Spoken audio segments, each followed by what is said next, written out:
সকালের এক কাপ চা সতেজ করে মন প্রাণ দুটাই। হ্যালো এভরিওয়ান, আসসালামু আলাইকুম। সবাই কেমন আছেন? এই তো ঘুম থেকে উঠেই চা বসিয়ে দিয়েছি। চাটাই আজকে আপনাদের সাথে শেয়ার করব। চা বানাতে বানাতে এইদিকে আমি পাউরুটি নিয়েছি। পাউরুটি ডিম দিয়ে ভেজে নিব, সেটাই থাকছে আজকে আপনাদের সাথে শেয়ার।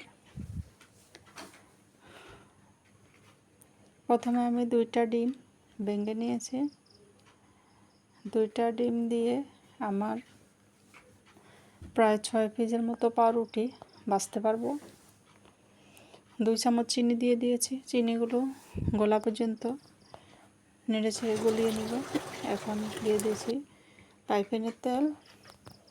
2টা রুটি করে করে আমি ভেজে নিচ্ছি ডিমে চুবিয়ে। এই তো হালকা বাদামি কালার করে ভেজে নিলেই এই রুটিটা ডিমের মাখিয়ে এভাবে ভেজে নিলে খুবই মজা লাগে।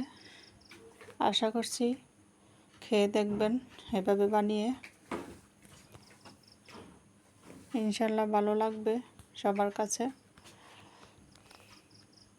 এই তো আমি উল্টে পাল্টে 6 পিস পাউরুটি 2টা ডিম দিয়ে ভেজে নিলাম।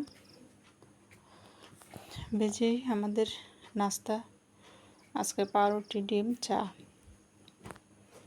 হয়ে গিয়েছে, অনেক সুন্দর এবং